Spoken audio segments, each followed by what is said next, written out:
मतलब जो 5 बड़े मुस्तकिल ममालिक हैं सिक्योरिटी काउंसिल के, 4 इंडिया की जेब में हैं, चारों के साथ बड़े बड़े वो डील अरबों डॉलर के वो सौदे कर रहे हैं। सिर्फ अमेरिका के इस वक्त डील चल रहे हैं आर्म्स डील दिफाई नौइयत के 8 से 10 बिलियन डॉलर के। फ्रांस के साथ 9 बिलियन डॉलर का उनका राफेल जो जंगी तैयारी हैं उसका डील चल रहा है। रूस के साथ से उन्होंने 5 अरब डॉलर के वो S-400 मिसाइल सिस्टम ले रहे हैं। तो हमें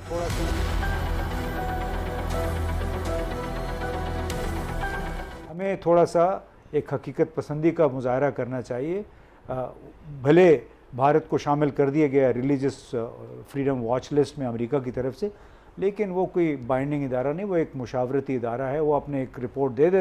भारत की पोजीशन अभी भी काफ़ी मजबूत है, दुनिया में बड़ी अहमियत है उसको, उसकी इक़्तिसादी हालात भी उसके अभी तक अच्छे जा रहे हैं कि अभी भी उनके ऊपर कोई प्रेशर नहीं पड़ा है। ये सही कह रहे हैं कि किसी मुल्क ने मजम्मत नहीं की। क्या ऑप्शन है इम्तियाज़ गुल साहब? पाकिस्तान के पास कोई ऑप्शन नहीं है, कोई ऑप्शन P5 मतलब जो 5 बड़े मुस्तकिल ममालिक हैं सिक्योरिटी काउंसिल के, 4 इंडिया की जेब में हैं, चारों के साथ बड़े बड़े वो डील अरबों डॉलर के वो सौदे कर रहे हैं।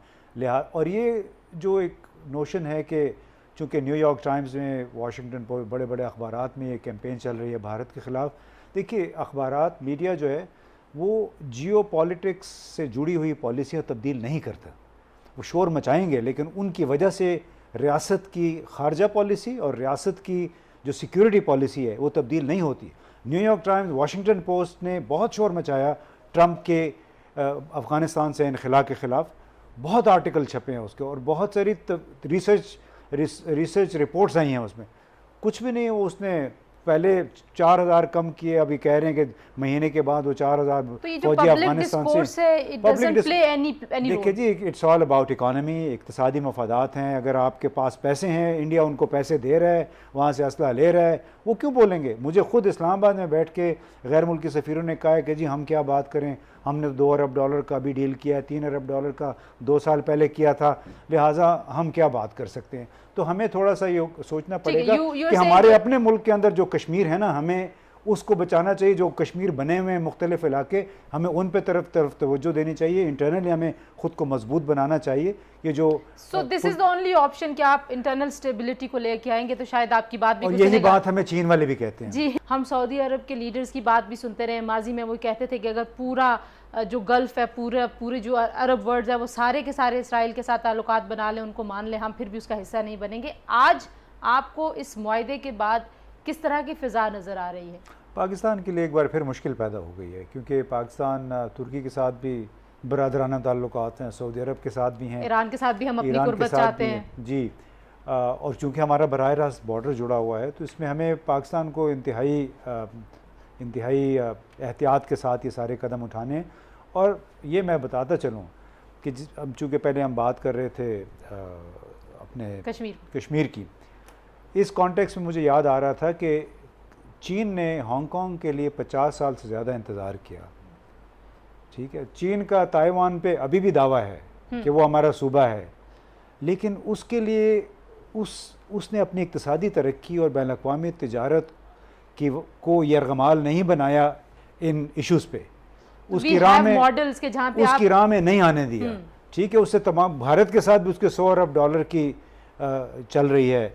इसके अलावा 2004-05 में आप देखिए कि यूनाइटेड अरब एमिरेट्स में इसकी इसराइल की एक डिप्लोमेटिक नहीं, बिज़नेस मिशन कायम हो चुका था जी। अब सऊदी अरब के साथ भी उसके कोई बिज़नेस ताल्लुकात थे, लेकिन वो कहीं और से हो रहे थे। और दुबई में इनकी इबादतगाह भी थी। देखिए ना, तुर्की का बाकायदा मुकम्मल जो सफारत खाना है इसमें टेल अवीव में, वो कोई 20-25 साल पहले कायम हो चुका था। सो उसमें हमें ये सोचना पड़ेगा कि हमारी हैसियत क्या है, हमारी जेब और पेट का क्या हाल है, जिसकी बुनियाद पे हम अपनी पॉलिसी आगे तरतीब दें। इतना मुश्किल है पाकिस्तान के लिए, लेकिन बहुत से मैं देख रहा था जब आप बात करते हैं ट्विटर पे, लोग शुरू कर देते हैं आपके ख़िलाफ़ बातें करना। लेकिन इन लोगों को अगर आप माजी में ही रहेंगे, वो कहते हैं कि जी बेन गुरियन ने पाकिस्तान के बारे में ये कहा था 1967 में। तो मैंने उनको याद दिलाया कि ट्रंप ने अपनी साउथ एशिया पॉलिसी अगस्त 2017 में पाकिस्तान को कहा कि ये धोखेबाज है, बड़ा झूठा है, धोखेबाज है, दहशतगर्दों की पनाहगाहें फराहम करता है। दिसंबर 2018 में बड़ा खूबसूरत सा प्यारा मीठा ख़त उसने लिख दिया इमरान खान को, हमारे वज़ीर आज़म को, कि अफ़गानिस्तान में आप ज़रा हमारी मदद कर दें। मुख्तसरन मैं ये बात कहूँ, इस पर ख़त्म करूँगा कि बैनुल-अक़वामी ताल्लुकात, ख़ारजा पॉलिसी और आपकी सियासी जो सिक्योरिटी पॉलिसीज़ है वो जज्बात पे मबनी नहीं होती हैं, वो बुनियादी ऑन ग्राउंड हक़ाइक़ पे मबनी करके आप आगे चलते हैं। आपको याद होगा कि 2016 में जब पाकिस्तान ने अपनी अफवाज भेजने से इनकार कर दिया था यमन, तो उस वक्त UAE वालों ने हमारे साथ क्या किया था, उन्होंने हमारे उस वक्त के वज़ीर ख़ारजा जो थे अमलन वज़ीर ख़ारजा सरताज अज़ीज़ साहब और तारिक फ़ातिमी साहब, उनके साथ बहुत बदतमीज़ियाँ की थी। ठीक है, ये हमें नहीं भूलना चाहिए। So they are trying to assert themselves also. देखिए जी, पैसे की बुनियाद पे लोग असर्ट करते हैं, जिसके पास पैसा होता है वो ख़ुद को असर्ट करता है। हमें अपनी हैसियत का बिल्कुल एहसास होना चाहिए। इसराइल इस वक्त भारत को 40% उसके दिफाई निज़ाम और हथियार 40% वो भारत को जा रहे हैं। अब हम ये कहते हैं कि जी हम क्यों माने इसराइल को, हम नहीं मानते, हम उसका ये कर देंगे वो, इस तरह बैनुल-अक़वामी ताल्लुकात इस तरह कंडक्ट नहीं होते हैं। मुश्किल सूरत हाल है पाकिस्तान के लिए, बचा के चलना होगा, लेकिन चूँकि हमारी जेब में पैसे $6 अरब की खातिर हमारी IMF से हमने लेने थे, तो हमारी सॉवरेंटी जो थी उनके रहन रख दी हमने। दोस्तों, पाकिस्तान में इम्तियाज़ महमूद एक अच्छे इंटेलेक्चुअल के तौर पर जाने जाते हैं, एक समझदार पाकिस्तानी के तौर पर वो है जाने जाते हैं। जैसा कि आपने उन्हें सुना, उन्होंने क्लियर बोल दिया कि पाकिस्तान को पहले अपनी औकात देखनी होगी, अपनी हैसियत देखनी होगी, क्योंकि हर एक मुल्क जो है वो सिर्फ अपना फ़ायदा देखता है, अपना मफाद देखता है कि उसके लोगों का फ़ायदा किस में है, उसका खुद का भी फ़ायदा किस में है। यही मौका जो है, यही फ़ायदा जो है अब अरबों ने देखा है। जब से कोरोना वायरस आया था तब से अरबों को अपनी हैसियत पता चल गई कि अब हम तेल के ऊपर ज़्यादा डिपेंड नहीं रह सकते। और मिडिल ईस्ट में इजराइल इस वक्त एक सुपर पावर बन चुका है, टेक्नोलॉजी के फील्ड में, कृषि के फील्ड में, हर एक फील्ड में, और यहाँ तक कि मिलिट्री फील्ड में भी अब वो एक सुपर पावर है। तो उससे इन सारे अरब देशों को समझ में आ गया कि अब लड़ने में कोई फ़ायदा नहीं है।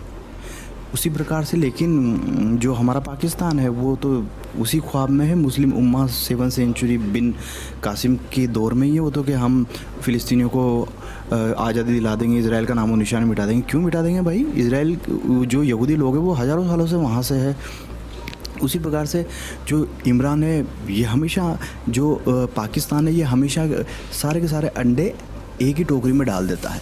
तो पहले अमेरिका की टोकरी में डाल दिए, अब चीन की टोकरी में डाल दिए, और तुर्की ने जो एर्दोगन खलीफा हैं तो उन्होंने थोड़ा बहुत ओटोमन एम्पायर का वापस से बनाने का क्या सोचा कि भाई मिडिल ईस्ट को मैं धमका सकता हूँ, यहाँ पे रूल कर सकता हूँ, मलेशिया के साथ मिलके, पाकिस्तान के साथ मिलके हम नया ब्लॉक बना लेंगे।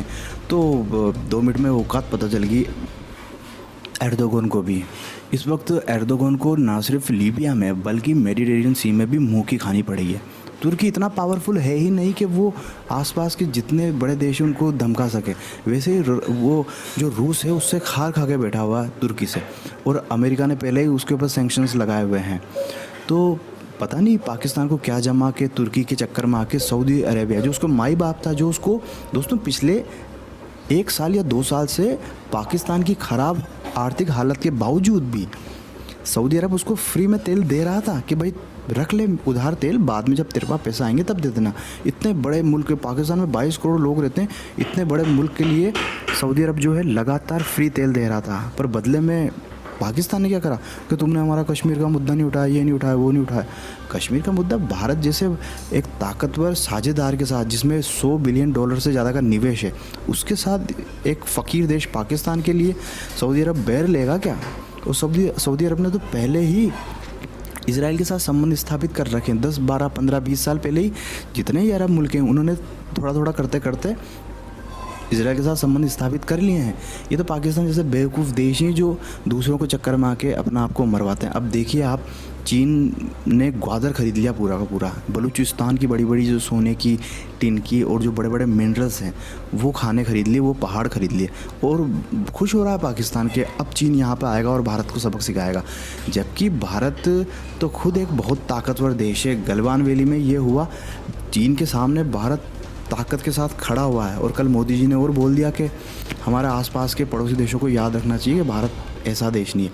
दोस्तों, चीन का पहली बार भारत पिछले 70 साल में 1962 के बाद से ही उसके सामने खड़ा हुआ है भारत, ना कि उसके सामने झुक रहा है। जबकि पहले सरकार होती थी झुक जाती थी, पीछे हट जाती थी। भारत ने बोल दिया कि रोड बनाऊंगा, कर ले जो कुछ करना है। और वैसे भी चीन इतना बड़ा बेवकूफ़ नहीं है कि इतने बड़े मार्केट भारत के लिए वो जो इतने बड़े मार्केट भारत के लिए वो पाकिस्तान के चक्कर में आके भारत से बैर लेगा। तो वैसे ही अभी चाइना देख रहे होंगे कि सरेंडर मोड में है। अरब देशों ने नया ब्लॉक बना ही लिया है इजराइल के साथ में। तो इस पाकिस्तानी जो इंटेलेक्चुअल है महमूद इम्तियाज़ सर जी, इनकी बात बिल्कुल सही है कि हमें अपनी औकात देखनी चाहिए, अपनी हैसियत देखनी चाहिए कि भारत क्या है क्या नहीं है। उसके बावजूद ही हमको आगे का कदम उठाना चाहिए। और ये जो इनके जो बाकी जो पैनलिस्ट हैं, इनको भी अपने ख्वाब से बाहर निकलना चाहिए और इम्तियाज़ सर की बात माननी चाहिए कि पाकिस्तान किस ओर जाएगा।